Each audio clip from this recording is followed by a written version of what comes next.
Hi, everyone, and welcome. This is Pretty Terrific, and as usual, I'm Chris. Hi, usual. I'm Marie. Hey. Hi, good morning. Yeah, so I just dragged Marie out of bed for this because she had her calendar was all messed up and things were a half hour earlier than she expected. But yeah, you're fresh out of bed and you look like you're ready to face the day, Marie. How are you feeling? I feel like I look. Which is fresh out of bed. I did clean my glasses so I can see. Good. You know what's pretty terrific? Optometry. Optometry is pretty good. I'm gonna go. Yeah, it's terrific. I'm just gonna start coming in hot Hot with take, a man. hot take. Optometry, pretty terrific. I was thinking, Feelings? what else? Feelings? Do you have feelings? Yeah, no, optometry. I do. I was just thinking about this because my eldest daughter's teacher sent photos in from the class today, and she brought her like two birds in. So all the kids were having fun with these birds. But then I was noticing like there's a large percentage of the kids in her class have glasses, and then I was thinking about like when you basically you see an optometrist and they're like you need glasses. It's kind of a lifetime. This is going to be your life. Like this is your deal. This is part of your identity. Wearing these glasses, and I just thought. Like that is a split that a lot of people don't experience, and a lot of people do, and they don't really know what it's like on the other side, Yeah. So you've never worn any kind of corrective lenses? I've never Am I worn correct? corrective lenses, no. So I have no idea, and I'm just imagining that's like a whole other thing you got to deal with. Well, so I will say this: I've needed corrective lenses since I was about sixth grade, and I like wore glasses for like a year. Then I wore contacts until maybe 2019. Mm. And so I don't feel it's as pigeonholy as you might. I guess there are options available to you, including surgery, for instance. Yeah. Have you ever considered getting optometrist surgeries? I have actually. My sister-in-law is an optometrist, and she has it, and I'm like, whoa, if it was good enough for her. But as you know, I am a fan of The Simpsons, and there is an episode where they go into the future, and Ned Flanders has lost his eyesight due to LASIK surgery, Yes. and so that stuck with me. And now I'm like, I'm fine with glasses. Glasses are fine. Contacts, great. Yeah. So you're telling me that a throwaway joke in The Simpsons turned you off from LASIK, from laser eye surgery forever? Yes, sir. Yes. Yes. I I think, like that you did not generify the laser eye surgery. yes. That's great. Genericide. I didn't go Kleenex on it or Band-Aid on it. No, you did not. I mean, Yes. everyone who's anyone says adhesive medical strips. Absolutely. I always do. And I'm like, oh no, a cut, please. Please come over with your adhesive medical strip. It was probably after your time, but I'm wondering, did you ever watch the show Invader Zim? No, please explain. So Invader Zim is a show about an alien who's trying to invade the Earth, but he's very bad at it. And Is his name Zim? yes, his name is Zim. Okay, cool. And it's still funny. I think it's got a very distinct art style, and it's got this dark humor. But one of the jokes that always sticks in my mind is one of the things they're at school and they win something, and Zim is, he's trying to play along like he's a normal human child boy in school. And one of the things they win after this whole ordeal is like, I got you this box of adhesive medical strips. Like it's cut in to go over the word Band-Aid. And that Nice. now I always think of adhesive medical strips. Yeah, I mean, it is an accurate description. it is. But yes, I do think that's nice. Nice work. What do you call it? Avoid that genericide. What would you Pardon. call it if you copied something? A piece of paper. I would call it a photocopy. Nice. Yes. What would you call it? See, I haven't done that in a really long time, so Uh-huh. I'd probably say I just make a copy of that. Yeah. Yeah. Make a copy. I just like Command C. Yeah. Command C. I don't know. I like the printed world is a mystery to me. Yeah, I was just finding out about that too. Like, I was thinking about the printed world because I was watching a documentary on the Flatiron building in New York City. Super famous building. Apparently has no tenants right now for the last couple years because they're renovating it. There's this whole ownership nonsense back and forth. But the last big tenant of it was Macmillan Publishers. And, you know. They make books. They make books. Actual books. Dead tree books.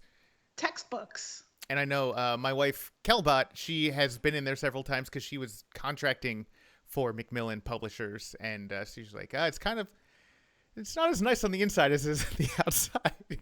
Hence the renovation. Yeah, yeah. Yeah. You and I, I used to have an office nearby that building, and you and I have met up there. We have. And then we went to get Shake Shack. Yes. And it blew my mind. Yeah, Shake. That's terrific. It is, that's, oh God, what's the name of that park? I should know.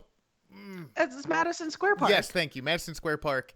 It's a pretty terrific place to be. It's got the original Shake Shack right there, still delicious, and a lot of good things to eat. Blew my mind. It's beautiful view. So you can sit there eating Shake Shack right at the foot of the Flatiron building. It's super New York. Isn't that a cool? I've been on this trip lately. Maybe it's my old age, but like, isn't that a cool thing that we got to do? You and I, in the middle of a day, we were like eating ice cream sundaes. Yes. In a beautiful park on a beautiful day in one of like the coolest cities in the world. Wow, what a lucky person I have been. No, yeah, I feel the same way. And there was a really great fried chicken place that was open just like on the other corner of the park. They were awesome. The manager there like loved me for some reason, which was great. So he would just give me free stuff. Like I'd go there often and I'd be like, get me the chicken strips. He'd be like, here, have a free slice of pie. I'd be like, thank you. Goodness. Yes, have you ever had that relationship with somebody that you're not really sure why they like you, but like they give you stuff? Yeah, well, I've had some inklings. Yeah, well, okay. Of course it comes, if someone's hitting on you, it's a different story. I'm pretty sure this guy wasn't hitting on me. I could be wrong, though. Possibly. You don't know. But also, I think you're a formidable eater. Yes. Yes. And I feel like that engenders some admiration among others. Yeah. You are a formidable eater, as I recall. Yeah. Unfortunately, the place closed down, I think, with the pandemic. But Hill Country Chicken, I will pour one metaphorically out for you, like, for the rest of my life. I love Hill Country Chicken. Please come back. Please come back. I want to try Hill Country Chicken. Yeah. Let us go. Let us go there. It was the sort of fried chicken, where they're using buttermilk and it's just so good. It was the juiciest, and they had pie shakes, which I'm assuming is a thing they had in Texas. It sounds like a thing Texas would have. I personally have never consumed a pie shake, nor have I seen one. But I lived in the Texas Panhandle. Yeah. Who knows what science is like now in Texas? Great strides. And for those, a pie shake is exactly what it sounds like. They take a slice of pie and blend it up with a milkshake, and that's a pie shake. You're drinking a pie. Yeah. I have questions about this texturally. So I've never had one foodie. for the reference. Because I'm not a shake drinker. I see. Oh, that's correct. Oh gosh, you're an ice cream man. Yeah, yeah. In so many ways. Let me tell you about malteds. Yes, tell me about malteds. I want to learn. Okay, so I get it. With an ice cream shake, you're just like, why? Because it's just ice cream. And you ever, when you were a kid, make soup out of ice cream soup. Why do we do this? Because I don't know. Kids are gross. Yeah, so it's sort of like that's what you get kind of with a milkshake. But some people make, like, say you want a chocolate milkshake. Some will do like scoops of vanilla and then chocolate syrup. There are different approaches to it to make it interesting. Yeah.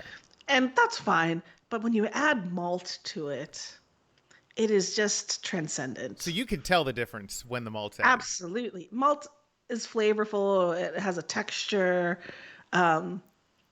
Wow. What a great thing. And, one thing I never considered is like putting sort of that malt stuff on like ice cream as a topping.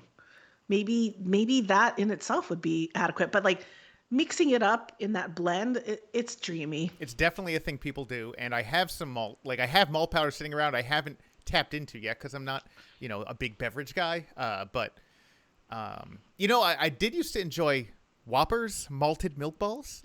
Okay. And so that's the same thing, right? A similar idea. Yeah, I don't think of milkshakes as a beverage. Okay. It is a dessert. Yeah, yeah.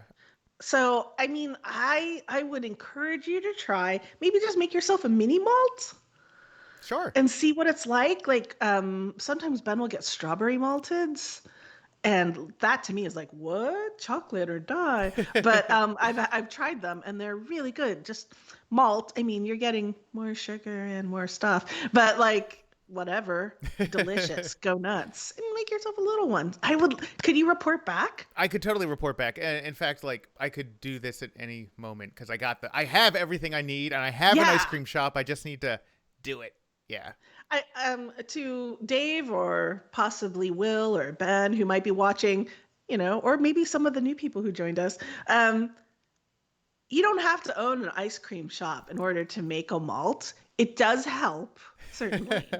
But you could just procure yourself some ice cream and then some milk, some malt powder, and a blender. Yes. Yes, that's fine. But I like that you have everything you need because you do own an ice cream shop.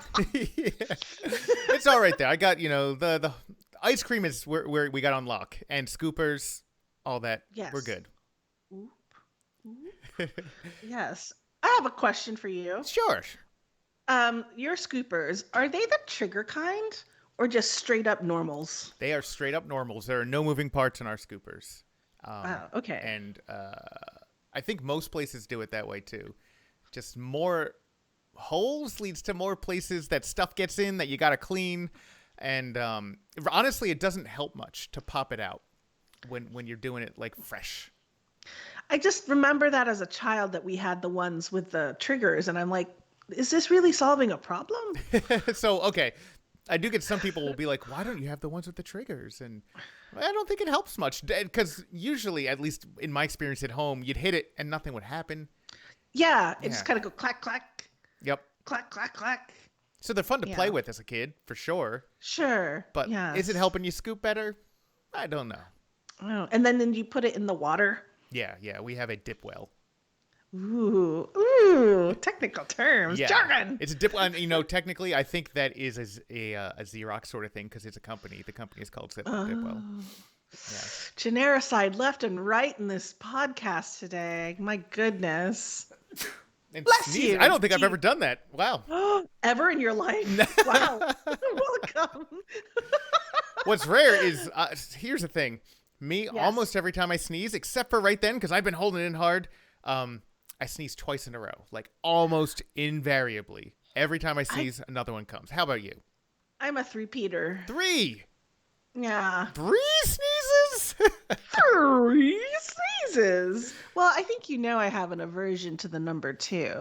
Now I want to sneeze. Dang it, Chris. I'll just vamp while you sneeze. It's okay. Yeah, why don't I go somewhere and you vamp for once? My goodness. That's not fair. Woof. Yeah. I'm just gonna go real quick. No. What were we talking about? No, sneezing. Yes. So you do 3. It's crazy. So I do 3. You'll force out a third one if it's not coming? No, but it just seems to be that way. And sometimes I'm like, okay, the second one came and I can stop now because it just does seem to be like, no, you didn't get it the first time. Yeah. Try again. Almost always. And then the third one will sometimes come as a surprise. And like sometimes like in the middle of a breath, and then I'll be like, sneeze. It's a strange phenomenon. Yeah, you could die that way, I imagine. If you're trying to sneeze, you're trying to inhale, it ain't coming in. It's out, out. And then your brain just flop. Yeah. Straight out yeah, that's how that happens. Sneezing is a very weird reflex. Like I want to learn more about like the physics of it because it's your body, like there's an irritation and I want to get it out. So I'm going to just blow it out involuntarily. But does it actually get the thing out? I don't know. I don't know. Well, maybe the irritants are just so itty bitty, or maybe it's just a warning, like a siren. Yeah. Like, hey, get stuff out of your nose. Well, too, when I sneeze, I feel like it's mostly coming out of my mouth. Like, I don't know if I'm actually blowing out of my nose when I sneeze. I don't know. That's an interesting thing because sometimes Ben will sneeze and I'm just like, are you coughing? what is it's just like this loud racket, and it's like all mouth. He's like, that's a sneeze. And I'm like, still, it's 23 years later, and I'm just like, is this a cough? No, so it is mostly mouth for that guy. And he doesn't lack for a nose. So it's He makes up for your yeah. lack of a nose, right? Yes. Yes. He loves it. Shut up. I didn't say anything bad about it. I'm just saying that he is providing balance to the force. Now that I am seeing myself, it's just like, yeah, it is a remarkably small nose. Isn't it? Now that you're seeing yourself for the first time. For the first time, I turned on a light now, so I could have even better look at my. Yeah. Yeah, but it's grown. So if you can imagine, as a child, I had even less nose. Wow. Yeah. Something else that happened yesterday. I wonder if this impacted your life at all. Yesterday was May the 4th, and so all the Star Wars nerds are doing things. I actually ended up watching A New Hope with my daughters for the first time, and they enjoyed it for the most part. The youngest one, For the most part. but the youngest one was like, "This is the second the cantina scene came on." She was like, "That's creepy. That's weird. That guy's creepy." And then she pointed at Chewie. He's like, "That's the only cute one." And I was like, I mean, fair. "Yeah."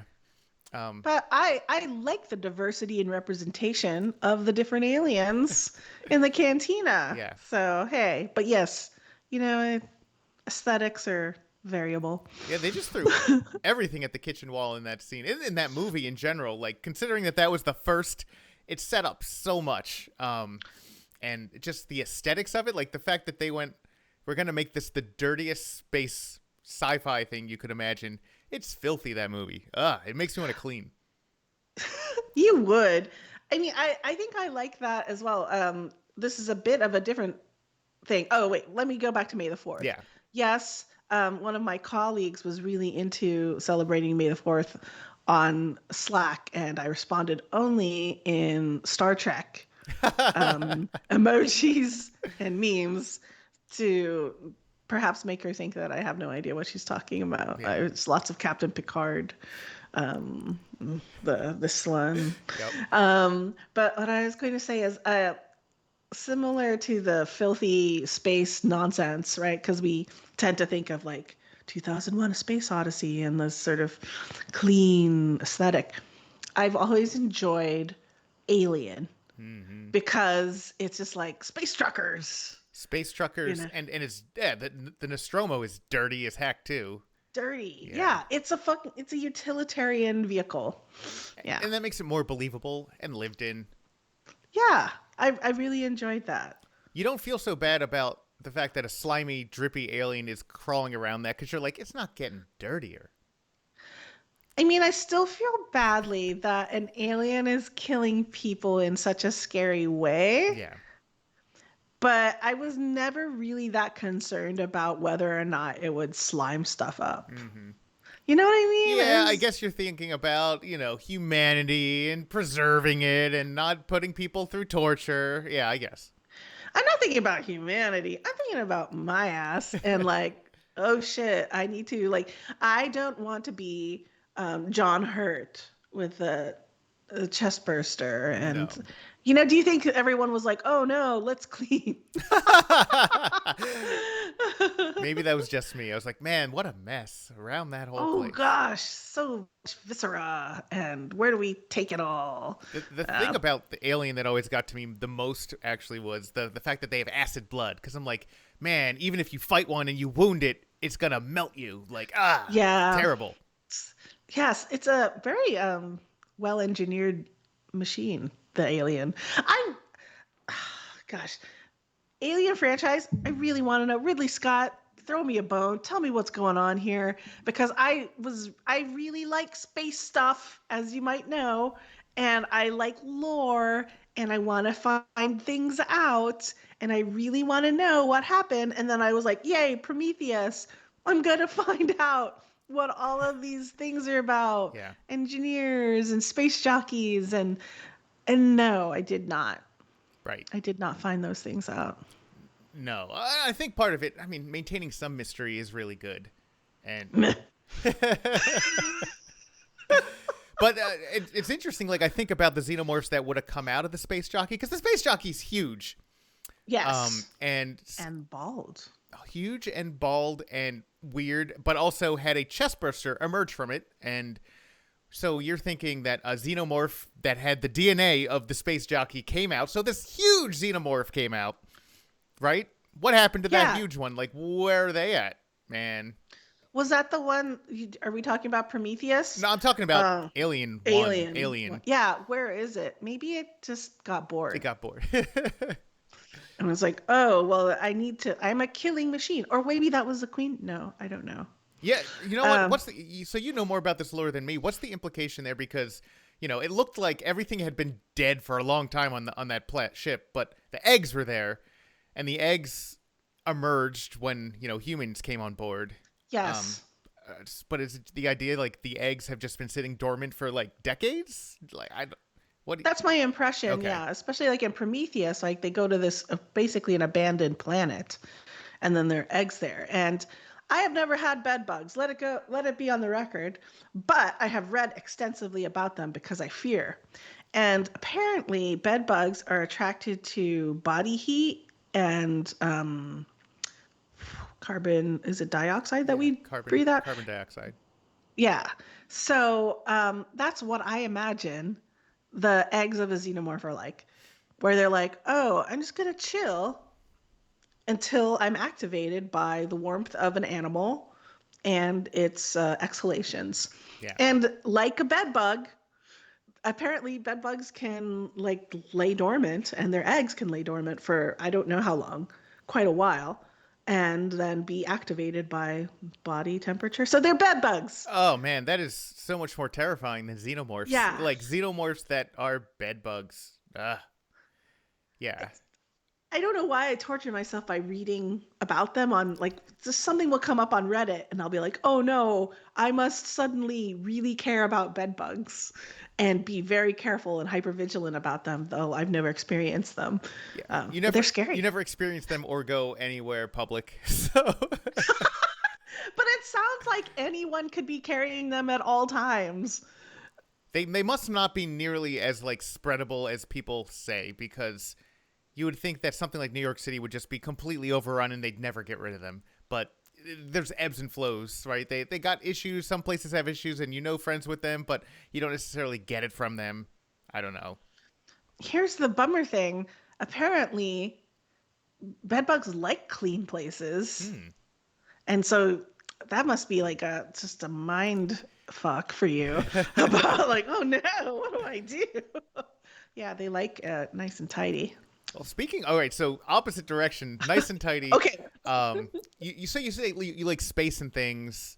I do like space and things. Do you like space and things? I love space and things. And I want to know if this is a cozy ideal for you. Like, I love the idea of being on a spaceship, like in an enclosed location where I have everything I need at my fingertips. Like the idea of being in a cockpit and just being like reaching over. All right, that's what I need there. That's what I need there. Like something about being enclosed in a space. I actually like. And I know a lot of people really dislike that feeling. When I was a kid, I had a pretty small bedroom, and the bedroom, I like to turn off all the lights and pretend that it was a spaceship, and I had a computer monitor, and I'd be like, this is where I am. And it felt very cozy. What do you think? How do you feel about enclosed spaces? I thought, well, first of all, that is adorable. Yeah, I love that for you. And I've often wondered about childhood Chris, and here is a glimpse at your youth. To me, enclosed spaces, I thought I was fine with them until I had an MRI. Oh, yeah. And then I was like, wait a second, this does suck. And I would argue that's like a different extreme, like that you can't move. You need to stay in this the tube is right in front of your face, you know? Yeah, and it's like I had a concussion, and so they like lock your head into place and do all this, and so it's like be still, and it's very loud. Yes, they give you like the earplugs, and then it's still very loud. So yeah. On the one you were in, did you have a television to watch? What? Apparently, Kelly, I think it was some type of scan that she was in a tube had to be skilled. They were scanning her brain. But they had some technology where they were showing her The Simpsons while she was in the tube. Yeah. I feel a great disservice has been done, an injustice to me. If there were a possibility for me to watch The Simpsons You would be while in okay. an MRI, I would be fine Yeah. forever. Oh my goodness, leave me here. Leave me in the tube, please. Yes, this is fine. This is fine. It's like the difference between, like, I've had to ride first class on a plane across the country from like Newark Yeah. to San Francisco. And I could stay forever. Keep flying. Let's go to Japan. I don't care. Like, it is an entirely different experience from regular flights. Legit. Yeah. Well, flew by. You have access to media, right? Yeah. Well, not just that. It's like you're comfortable. You know, it's like everything is for you. The seats, everything is nice. Yeah. Everything is nice. Well, they did the experiment like a year or two ago where they were keeping people in a tube to see how people would react to travel to Mars. I think they were trying to keep them in a tube for like 3 months. But I think they had access to, they had computers and they had video games and they could sit there and kind of just hang out for 3 months and just seeing like, is this a safe thing for humans to do? And part of me was like, man, if I didn't have a family, like, I think I'd be into going that. to Mars, bro. Yeah. I think that I would like to walk around a little. And it's not, I mean, look at me. Do I look like someone who's like, I'm out there being active? No. But I do like, a change of scenery every once in a while, or like trees I enjoy quite a bit. You do enjoy nature. Very much. Yeah. Yes. So I think that that's probably not that appealing to me. But I think that if my entire house were a spaceship, cool. I'm good. Yeah. Yeah. I want to walk to the kitchen sometime. Change of light. Look at water some plants. A multi-room. All right. So have you seen much about like the International Space Station where they have different modules and they can float between the modules? The thing is they're not walking. I don't know. How does that feel?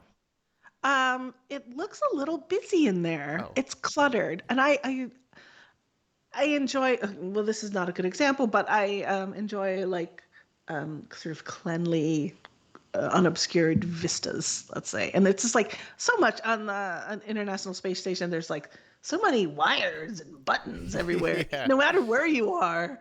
Yeah, it looks really cramped, and there's just stuff everywhere. It kind of feels like that's okay. You're in an See, I don't know. I don't think it's not my ideal. I would put it that way. Okay. Because what's wrong? It's cluttered.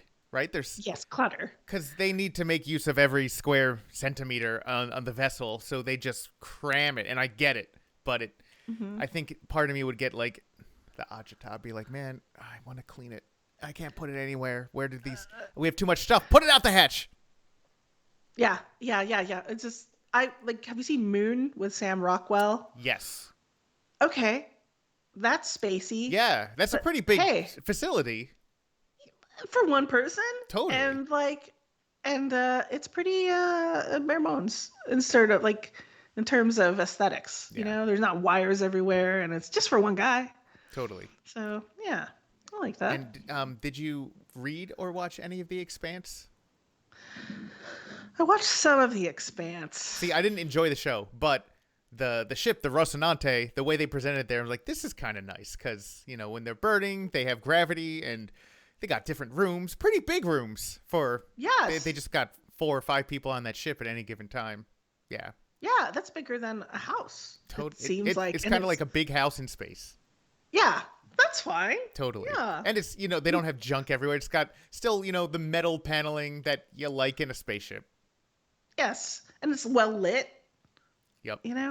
Yeah, mood lighting, not the sort of harsh, sort of white fluorescent light of the International Space Station. So yeah, totally. I could get down with that. Yeah. Let's talk about our favorite spaceships. I think there's an audience for that, man. What is your favorite spaceship? I mean, it's gonna be like a Star Trek, like an Enterprise, because of the holodeck. It's hard to say no to Enterprise. Right? They've got carpet everywhere though, and I'd prefer wood floors. You want wood floors on your spaceship? In my spaceship, I'm not a huge fan of carpet. Yeah. I think it makes sense in a spaceship setting though, because you got to think about like noise dampening all over that thing. Word. Also, and I mean, it is a workplace, Yeah. right? So you need some sort of high traction, you know, And stuff. the canon in High the traffic. canon in Star Trek is that the ship cleans itself, right? So it's always cleaning the carpet. It's always going to be clean. It uses nanotechnology. How? Really? Yeah, yeah. Okay. Nothing could possibly go wrong with nanotechnology cleaning It things. rarely goes wrong.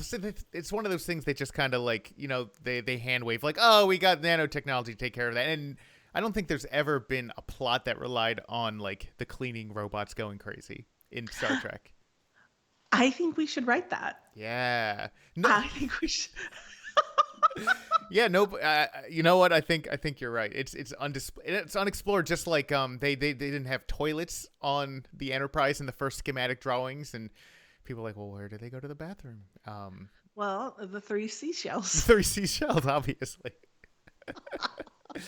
It's funny though because they do have scenes with baths, but just no toilets. Like there's no toilets on the Enterprise. Yeah.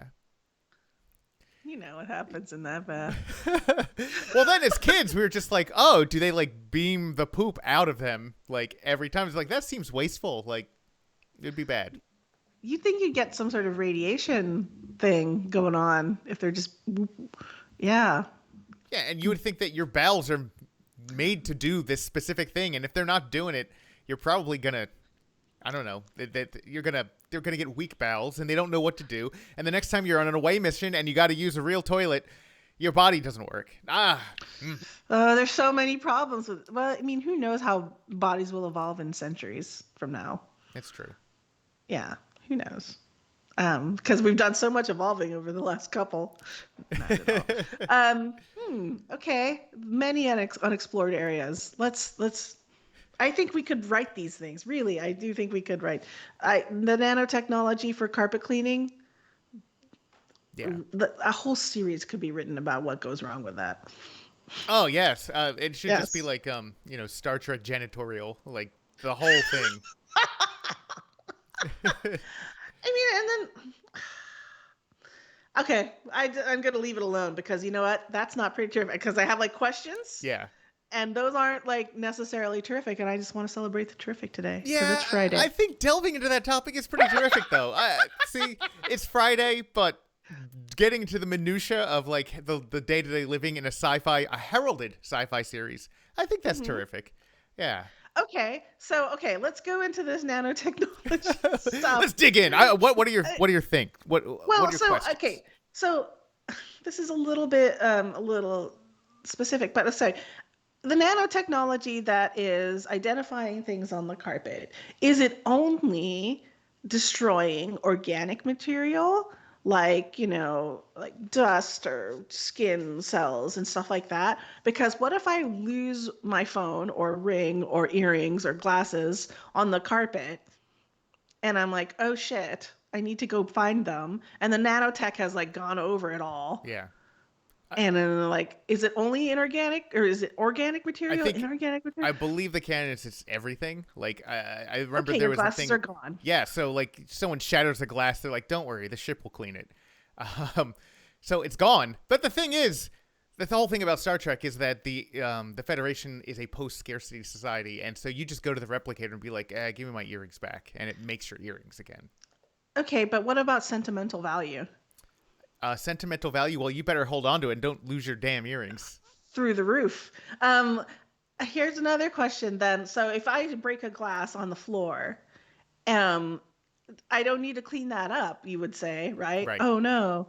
But like in the 30 seconds after I've dropped the glass, someone could slip and fall. They could cut their hand, all of those things. How fast does the nanotech work? And you never really see it work, so that's a great question. I think you would have to set up a temporary, like, some type of bollard, some type of... Yeah. What is this? Or is it pizza mojado? Or what Piece is of it? mojado, yeah. Yes. Wet floor. Sorry. Yes. Or they just go straight on. Like, we know that there are force fields, like, every, 5 meters. Maybe they just set up 2 force fields, and they're just like, sorry, guys, ship is taking care of this. You got to go around. Go to decade. Okay. So we're like, let's say it works rapidly enough that a broken glass will get taken care of before it becomes a problem. If I faint and I'm on the floor for who knows how long, Yeah. will it clean me up? That's terrifying. Oh my God, you just got into some real horror. This is why I tried to like avoid it. The one thing I would say, like questions. the ship is it can detect life forms. So I would imagine if it ever detected a life form, it would leave it be. It would just be like, well, I will not kill no matter what, because they've had infestations of things on the ship in the past. So Tribbles. it implies that tribbles for sure. Nothing ate the tribbles. Like the ship didn't clean them. Coulda, shoulda. Would have been better. Yeah. In fact, like I want to see a plot where they're like, wait, we just need to change the ship cleaning routines to go after the tribbles, and then we see this horrible scene of tribbles screaming and being like ripped apart by nanobots. Yeah. Yeah. That sounds right. That sounds like a metal cover. Yeah. Yeah, I'm good. That's cool. I mean, I have more questions. Like, is it engineering who? Come on, you're the authority. Yeah. Is it engineering who's in charge of these nanobots who clean the carpets, or is it janitorial? Yeah, I don't think it's ever established that there is a janitorial, so I would think it's engineering. Like, engineering is kind of considered to be the guys who work under the hood all the time, and they're kind of grunts sometimes. Yeah. So I think interesting. Engineers got to make sure it's working. They're always cleaning out filters, and that's their lot in life. So child is crawling around. They have children on the Enterprise. They do. And they're sloppy and they're salivating and they like put things in their mouths. So a child just picks something up off the ground. Let's say it's covered in nanobots and it puts it in its mouth. What then? It's covered in nanobots inside you? Yeah, nanobots inside. Maybe the nanobots just deactivate. They're like, I'm in a life form. Pew, turn off and get pooped out by the kid. If they poop. Where does the poop go? Yeah, we've established like we don't really know on that one. Okay. I just so many questions about these nanobots. Like, yeah. I think a lot of it can be solved though by the idea that like the computer is very smart and very powerful, and it typically does a good job, unless it's inhabited by the spirit of Moriarty or something. And nothing could possibly go wrong. Yeah. Well, maybe, okay, the whole sort of excrement question, maybe that's why they're all in jumpsuits, because they never have to go potty. Oh, dude, I've never put on one of those jumpsuits, but thinking about it now, like, yeah, you'd have to unzip it in the back and come out the whole thing. And it's quite high in the neck. It is quite high in the neck. Yeah. No, just the people on the show must have had a heck of a time in breaks, like getting in and out of those things. Yeah. And they don't look that cozy. I feel like in the future, I'm going to make a wild prediction. In the future, humanity will continue to wear separates. I think that's a good prediction. So Thank you. They would go back to TOS, the original Star Trek, like they had separates, and yes, it made a lot of sense. It looked hokey, but I think it would be more functional. I mean, Uhura, she rocked a dress, and that seemed pretty okay. Yeah. Yeah. Because a dress you can just pull up. Yes, exactly. Yeah. For your needs. Yeah. Though it was a high zipper in the back, so she's got to have somebody helping or one of those wands. I love the idea of like being in the world of Star Trek, and you have to use a like plastic wand to open your dress. Yes. See, I don't go for dresses with zippers for this reason. Yeah. Yeah. Zip me up. Yes, Buster. So have you ever asked your spouse to zip you up? Because I think that's pretty normal. That's usually what people do. I think I have in the past, but since then I have learned to avoid dresses that require zipping you up. Because, what is that? So yeah. No zipper. No back zipper. So you're definitely not codependent in that way, because you can get dressed by yourself. You don't need no man to help you get dressed. I don't need no man to help me get dressed. I don't know about you, Chris. Sometimes I wish I had one, but yeah, no. I wish a man would dress me. That arranged could be. Anything can be arranged. Yeah, given the will. Yes. Oh, dude, what a fun conversation. I agree, but unironically, like I think. Yeah, talking about these things, like the Star Trek things, like how are they living? Because the thing is, like, people have thought of these and asked these questions before. You know, it's on the internet. Like, it's the first thing people posted on Usenet, which is like, yo, where does the poop go? Like, that's the first thing. Yeah. I imagine out into space. Maybe there's just like an airlock, and everyone just poops there. Well, I would guess if anything, they have recyclers, which they establish kind of because they can break down matter at the molecular level and recombine it into things, and they're just like, well, here's organic matter, and we'll just turn this into someone's lunch tomorrow. Yeah. It's different. It's you really paint a picture. Yeah. It's that's funny too, because it's one of those human things where we will think of that and be like, that's gross, but what do you think plants are doing, man? Plants are turning poop into food. That's what they do. Yeah, like it takes a while though. It takes a while. It's still the same thing.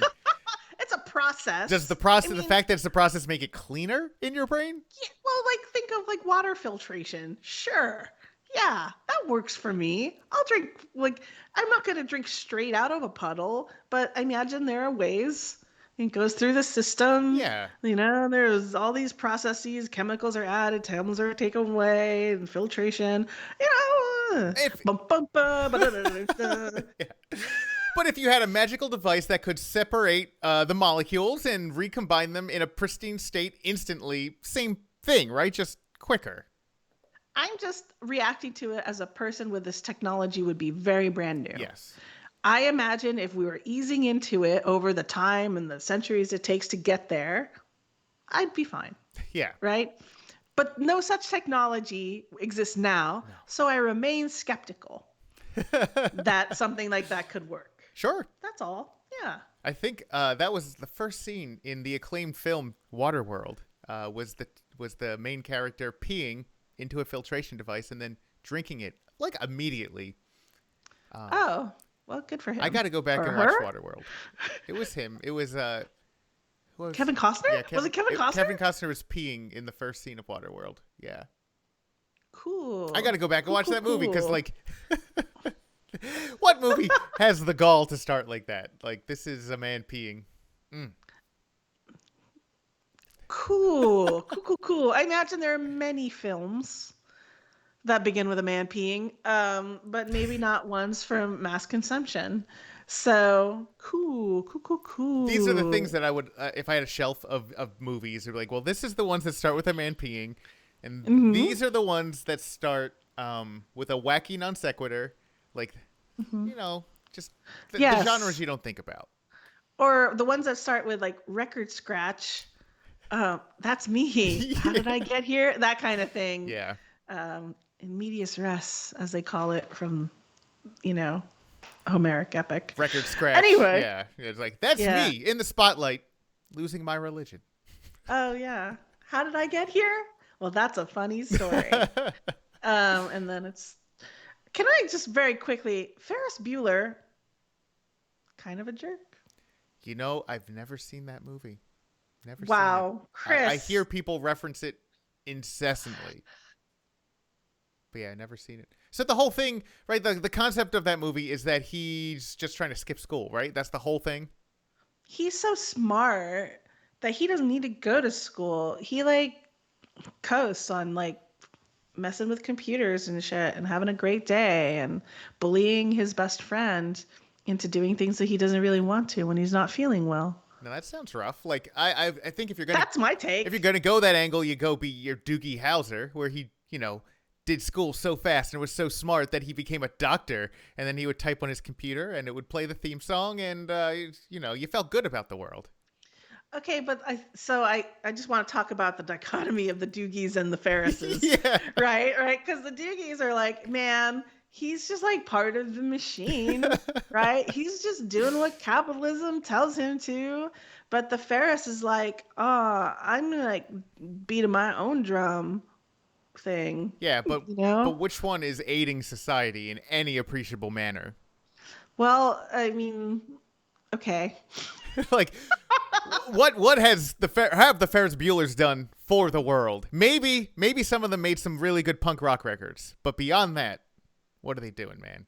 I'm not sure. I think I read the title for an article about how, like, what would Ferris Bueller be doing now? Probably just sort of nothing great because he never went to school. He just did whatever he wanted and was just sort of a raging jerk. But I mean, maybe this is quite a hot take, I imagine, though. So, Yeah. 20, 30 years later. Um, Is the it's more than 30, man. Woo. yeah. Wee. Anyway. Well, this might be a 40-year-old take, I think.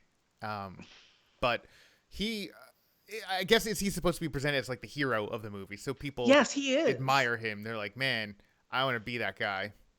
Yes, and like his sister is like this sort of villain because she feels like it's unfair that he gets away with so much and she gets away with so little, and that everyone ignores his shenanigans. And you know what? I have come more and more to sympathize with her because, yes, there are people out there who get away with murder, literal murder. And it's like, oh, boys will be boys. And it's like, what? That's not cool. And I don't want to make out with Charlie Sheen. That's not interesting to me. That is not a good enough Consolation prize. no, sir. No. Yeah. Yeah. No. I sympathize with her. Like, what? Yeah, people. Why is that? People who skirt the rules, not for any grander purpose, for just wanting to, like, I just don't want For self-enrichment. self-enrichment. It's not an admirable trait. We'll put it that way, right? Yeah. Yeah. But you know what? I loved it when I was a kid. I thought, yeah, I want to be like that. But you know what? That's like, be part of like society, yo. So what you're saying now is like, well, maybe Doogie Hauser was right, is what I'm hearing. Yeah. Okay. Yes. But I was playing devil's advocate there because it's like, hey, yeah, Ferris Bueller, a hero when you're young, but then as you get older, it's like, why? That's not fair. Also, you're kind of mean to your best friend. You kind of got him in a whole lot of trouble, and maybe he had a fun day, but you ruined his dad's car, his favorite thing, and he wasn't feeling well to begin with. So what are you doing? One of my favorite takedowns of that, like, 80s movie sort of, I guess, mentality. Did you ever see the Always Sunny episode, The Gang Hits the Slopes, where it's all about skiing? No, I haven't. It's really good. The whole thing is a send-up of 80s ski movies and all the tropes, and they'd lean into them and they'd just be, like, pushing back. I'm like, wait, what? So one of the guys has been like, oh, I've been on this mountain for 30 years, and I'm like, man, all those rich people try to get us down, but we'll get them back. And he's like, we'll get them back by drilling a hole in the women's room so we can, like, see them naked. And then, like, the gang is like, oh, dude, that's assault. Like, you can't. Yeah, that's a You crime. can't just do that. And then he's like, oh, but then this will get. How's that getting them back? They're like, oh, no, it's really cool. Let's just check this out. And it was just like, this is never good. Like, what are you doing, dude? Yes, so much of the 80s, looking back, it just didn't age well. Yeah. A lot of the media from that time, it's like, no, yeah, that's illegal. Yes. That's violating another person. Wow. And, Wow. And the fact that 80s. the cast of Always Sunny is the one pointing this out makes Yes. like, even these people think that what you're doing is messed up. Yeah, that's pretty messed up. I mean, Dennis straight up kills people. Well, that's never been confirmed. Confirmed No. or denied.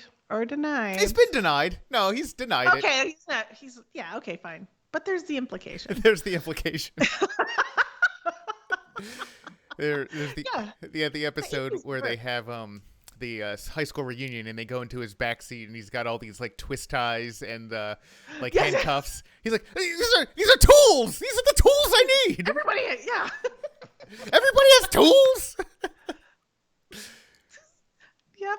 Yeah. Dennis. Oh, Dennis. But no, the 80s were problematic. And much of the media is deeply problematic, and it's challenging to have nostalgia for those films. It's like, yikes. Oh, did not age well. Yee. Yeah, there was that whole series called Porky's that was just about like voyeurism, right? That was just about peeking and I never saw Yikes. any, but I saw the covers of the VHSs in the movie store. And I'm Same. like, yeah, I've never seen one either. But yes. Yeah. yeah. Yikes. I mean, yeah, and like Revenge of the Nerds. Yeah, yeah. I was gonna bring that one up, and I was like, oh, I'm not gonna. Yeah, yeah. Yeah. Just like, what a good guy. He didn't take advantage of the drunk girl. No, he so did. Anyway, so this is pretty terrific.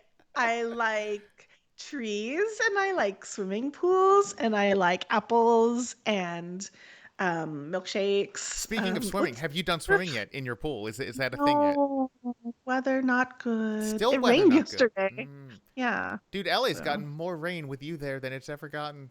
Yeah, I bring the rain. It truly does seem like you moving was the catalyst, because Mhm. everything changed. Don't worry, people have blamed me. It's okay. Oh, good. Yeah, that's all right. I'm good with that. It's fine. Well, speaking of blame, we need to get off a little bit early because Marie's Oh. got a thing. Oh yes, blame me. Wow, what a journey we've been on in this episode, Yeah. Chris. What an incredible journey that we did together, and I'm, as always, so happy to be spending this time with you. I'm very happy to spend the time with you, and I'm actually not blaming you in any way. That's extremely facetious. Yeah. I took it very literally, and I am deeply wounded. Well, we will have. Whose sarcasms now? Anyway. All right, everyone. Well, y'all have a great week, and Yeah, we'll see you stuff. in the internet times later. Bye. Bye.